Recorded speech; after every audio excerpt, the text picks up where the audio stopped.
You're watching The Art of Save Scumming, and in my last video, I did an exploit for Nurgle, specifically detailing how to gain access to plagues at turn 1 in October 2025 for Ku'Gath Plaguefather. And one of the questions in the comments was, hey man, do you have like a build guide or an early guide for Ku'Gath?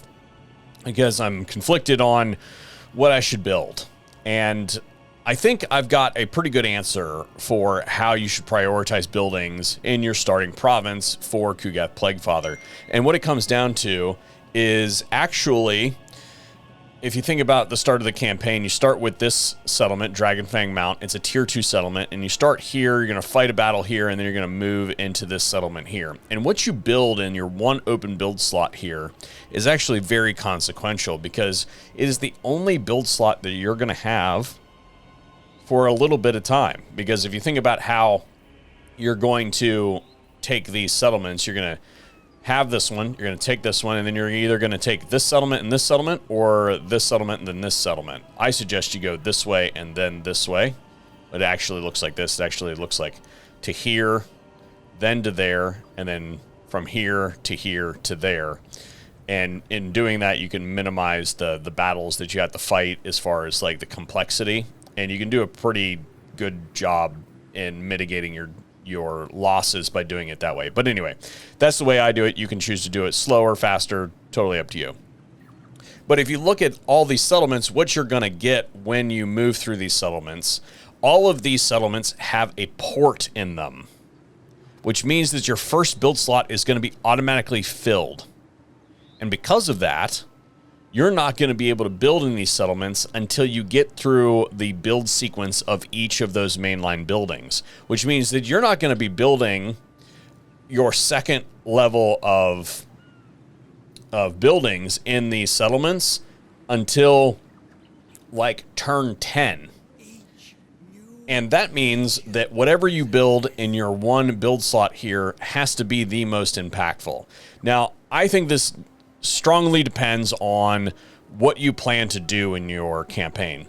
If you think that you are going to go rush Drazoath up here, then you should probably build a military building there, because you're going to need extra units to replenish the ones that you lose from fighting Drazoath. If you're not going to rush Drazoath and you're going to ignore this area for a little bit of time, then you can prioritize other things, because you're going to go up through here and your first real fight is going to be with Gorst. You're going to take all this territory up here.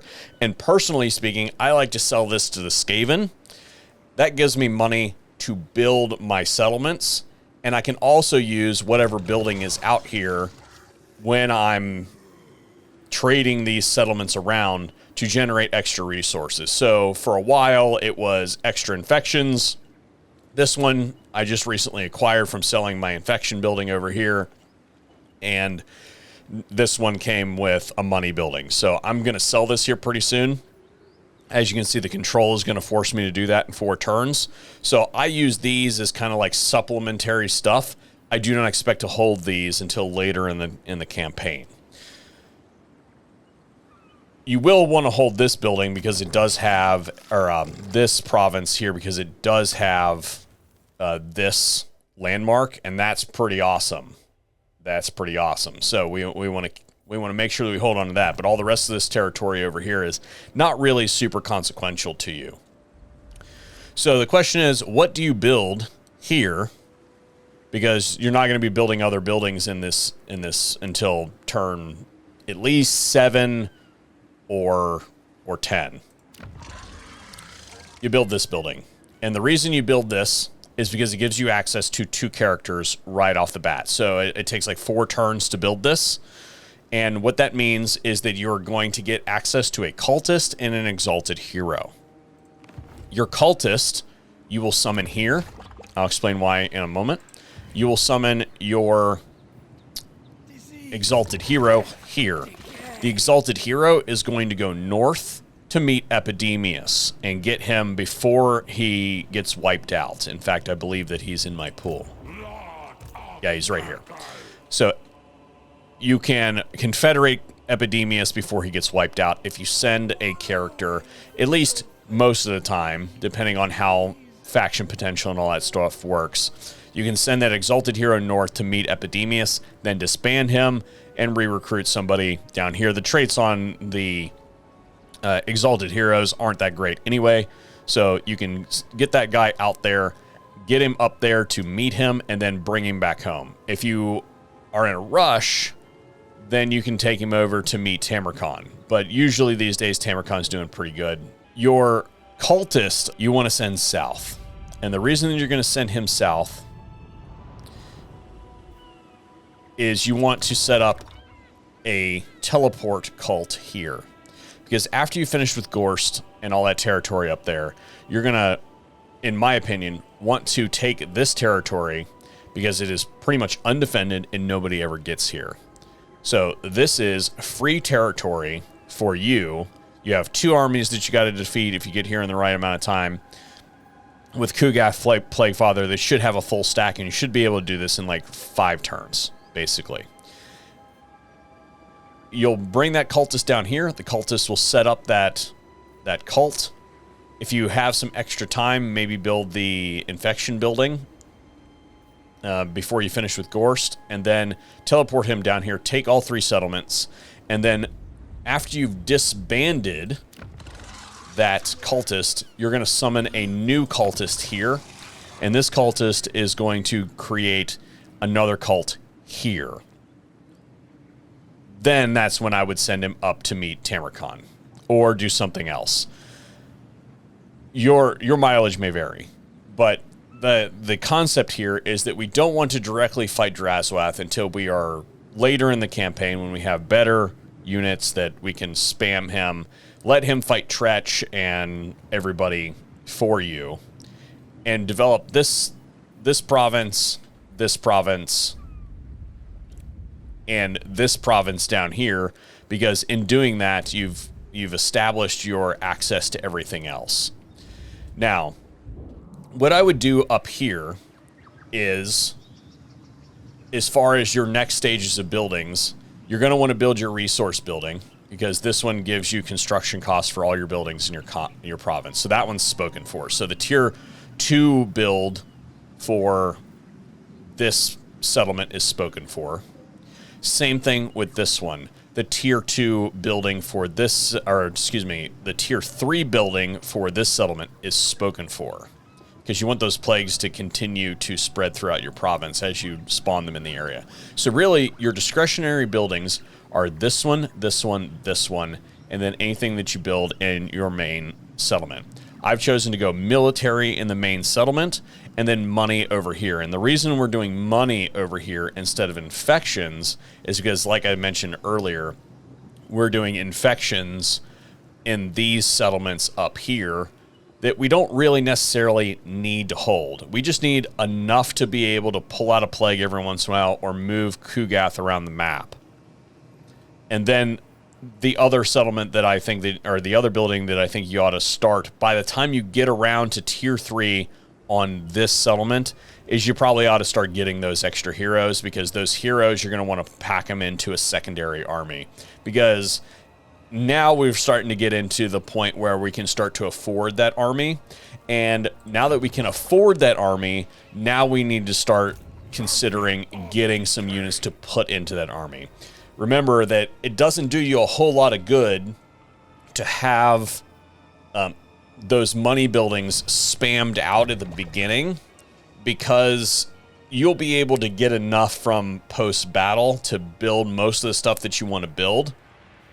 These should probably be your last priority to build, because when you think about filling those armies, you're going to need the capacity from these buildings going through their cycles, which you're only going to want to do that after they reach a sufficient tier so that you're actually getting units that you want, right? But then on top of it, you are going to need the upkeep potential, the extra money in the background to be able to support that second army. And it doesn't really do you that much good to have one before the other. So you're better off to build these last and focus on these other ones later. And then with your second province down here, after you've established this province in the direction that it's going to go in. And this one down here, I think that you focus on your infections and your resource building. So we got spices here, we've got pottery here. Again, Nurgle benefits greatly from these ports. 3 ports in this one, 4 ports in the other one. Lots of money being generated by those, infections being generated by those. You might as well turn this one into an infection. And as far as your military buildings are concerned, you're better off to build your military buildings in your first settlement. And the reason why is that you have this one, advanced military buildings and basic military buildings cycle -1. So you're better off to use this as your recruitment, and that is local province for your advanced military and local for your basic military. So eventually I will reorganize this way around. It just so happened that this one became open first, and that's what I had the infections to do. But eventually this one will move over here and that one will go back over there. Right now I'm doing it this way because that's what makes sense currently for when I was able to build those buildings. But eventually when I've got a gross surplus, I will move these back over and switch their positions. So this one will be generating money. This one will be generating more units if you want to be super efficient. I don't think that it's necessary to be super efficient with this because you can always use extra infections to rush the cycle. It's your discretion. I would probably delete this after I've got some more economic buildings online and then build this. And then once this is active, determine whether I need more money and want to move it, or if I just want to leave this one alone and generate them. It's totally up to you at your discretion. But that's the build order that I would use. Again, prioritize this building because it's going to give you access to your cultists and exalted heroes. Fill in the rest of the spaces as you see fit. But remember, you're going to have this spot spoken for, this spot spoken for, and the only like really discretionary buildings are your spots in your capital. This spot, and this spot. Everything else is going to be spoken for. So you are kind of limited. That's why you want to expand south. I hope this makes sense. Let me know what you think in the comment section down below, and hopefully we'll see you another one here at the Art of Save Scumming.